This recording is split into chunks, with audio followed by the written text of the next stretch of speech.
Hello, it's Yasmin and Marie here from Synergy Recruitment. Hi there. We are here today to answer the burning question, why are your candidates not turning up for interviews?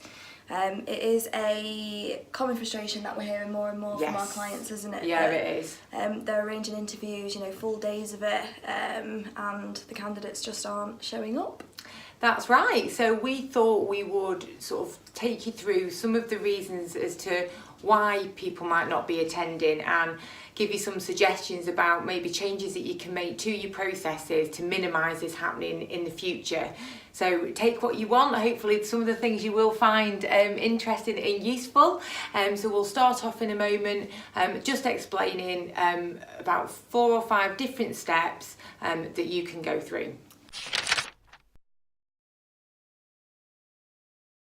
Yes, so the first thing really that you kind of need to be asking yourself if this is happening is when you have applicants, are they actually interested in your job? Yeah.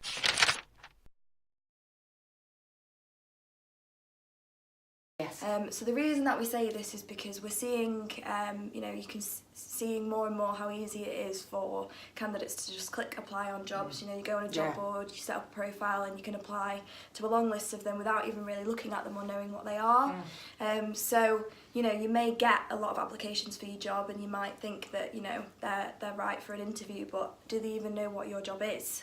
Where you're based, what it entails, because we find a lot of the time when we speak to candidates, we'll phone them back and they'll say, what job? Oh, I've applied for that many, I'm not too sure what it is that we've applied for. So one of the things, the thing that we always recommend and something that we always do is making sure that you ring the candidate. If you are looking at their CV and you think they're potentially a good option for your vacancy, pick up the phone and speak to them first of all, because that way you can go through some screening questions, you can ascertain whether you think they've got the right skill set, how do they come across on the phone, are they genuinely interested in your position, or is it just a case of, like Yasmin says, where they've just clicked apply because it's really easy to do so?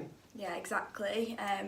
And then from that point, the next thing that you need to be asking yourself is, are you selling the job to them? So in that phone call, are you, just asking them a load of questions, or are you then telling them and talking to them about the opportunity, about your company, and allowing them to get off the phone thinking that they're really interested in your job, above any other. And the reason that this is so important is because we are currently in a candidate-driven market. Yes.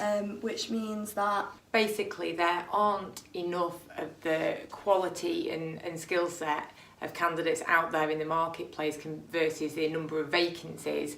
So it's really for the candidates to sort of cherry pick, if you like, which is going to be the best job for them. And it's not just about duties in a role, it's about a company's environment and culture and team fit and personality fit. Like a CV is just a 2-dimensional document, and when you're looking for a member of staff, you want to know that they're going to fit in with your team.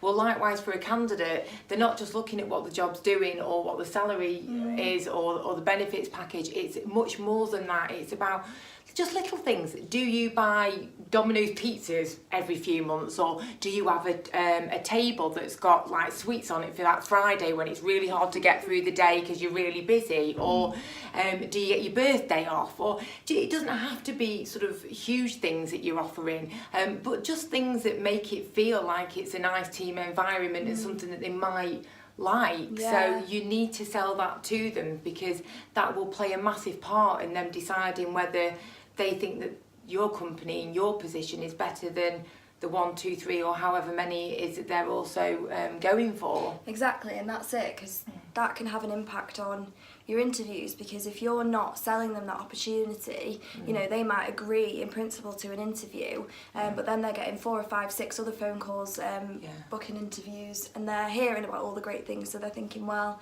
I'm not going to go to that one, I'm going to go to the one that I'm actually interested in. So that's why it can sort of have that impact on interviews. So if you do that, hopefully the candidates that are interested in your role mean it when they say that they're willing to come along for an interview and then would.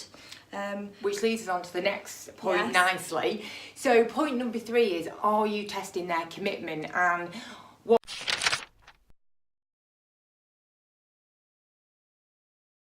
the reason that we say that is because there is a lot of what we call yes people out there, and we experience it all the time, where you'll talk about a role in a company and they'll go, yes, we're interested, put me forward. But the process that we go through is we will send them away with a job description and a link to the company website, and we will ask them to go away, think about everything we've discussed, look at the company website, have a real think about it, and then come back to us with a definite yes or no.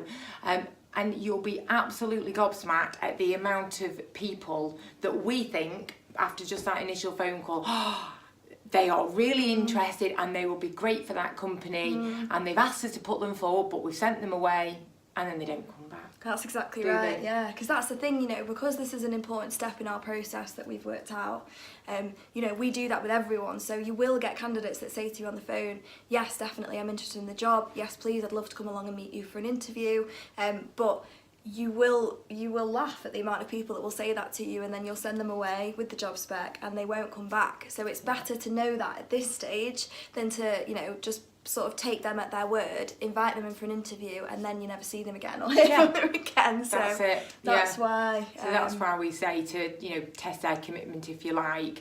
And then if they do come back and they've said that they're interested, great, let's get an interview arranged. Now, the next sort of point that we come on to is, what's that time frame from when they've said that they're interested and you're booking them in?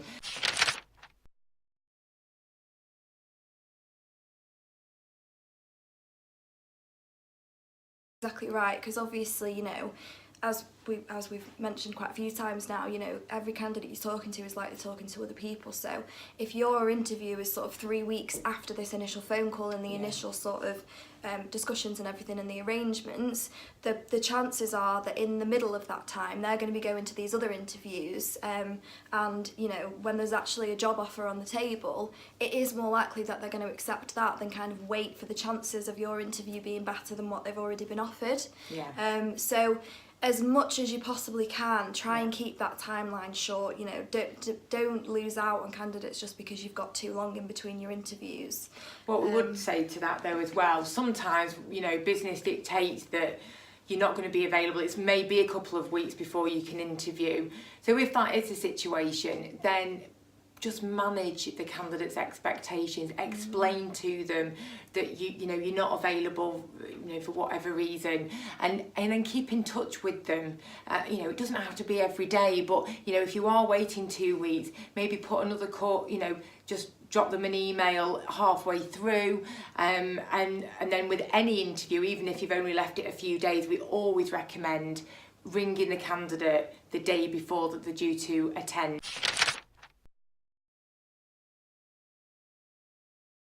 Just to sort of confirm that they're still okay, and to make sure they know where they're going, and it tells them about any car park arrangements, things like that. That's right, because I think with that phone call, sometimes you'll find that you can't get in touch with the candidate, so then you'll kind of be aware, well, either that you can't get in touch with them, or that they will come back and say, do you know what, actually I don't want to come along to the interview anymore.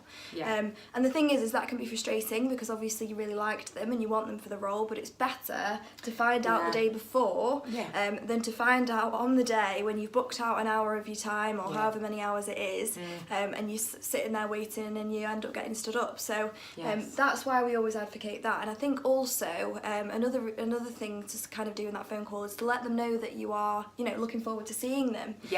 Because it plants the idea in their mind already, you know, that you are interested in them as a candidate, you know, and it will make them feel more kind of welcome in your company as well. So hopefully that will make them more inclined to kind of come along and see what things are all about. And probably put them a little bit more at ease. Of course they're going to be nervous, but you know, the fact that you've contacted them and you've taken the time out to do that, then be like, right, okay, I'm not just another CV, I'm not just another person out of 10 that they're going to be seeing. You know, it does make them feel a bit better about the whole situation, because let's face it, going for an interview is a really nerve-wracking thing, and some people really worry about it.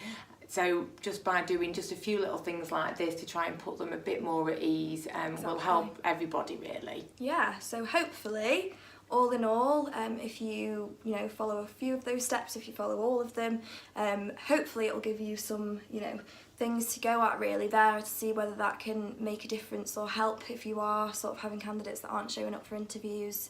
Yeah, I mean, it's something that we've fine-tuned over the years, Jasmine and myself, to sort of minimise the non-attendance, and since we started Synergy last October, we've had 19 interviews arranged and we've had 100% attendance, which we're really pleased about. Yes. And don't get me wrong, I know we're dealing with human beings, so even though you go through these steps, there's always a chance that somebody's going to not turn up for an interview.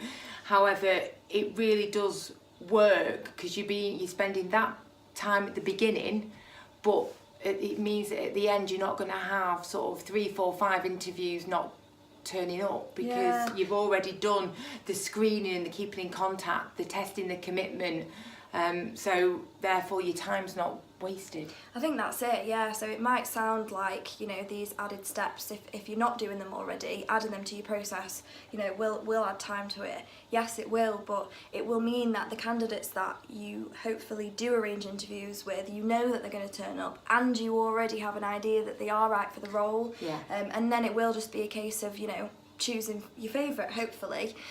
So yeah, hopefully we've covered some interesting things for you and we've helped. If you've got any questions though, you want any further advice or just want to have a chat about anything, then we're more than happy. You can find all of our details at our website, which is www.synergyrecruit.co.uk. Yeah. Our phone numbers, email addresses and everything are on there, and we're more than happy to have a chat with you. Yeah, so hopefully we've helped, and we'll see you soon. Thank you for watching. Thanks everyone. Bye. Bye.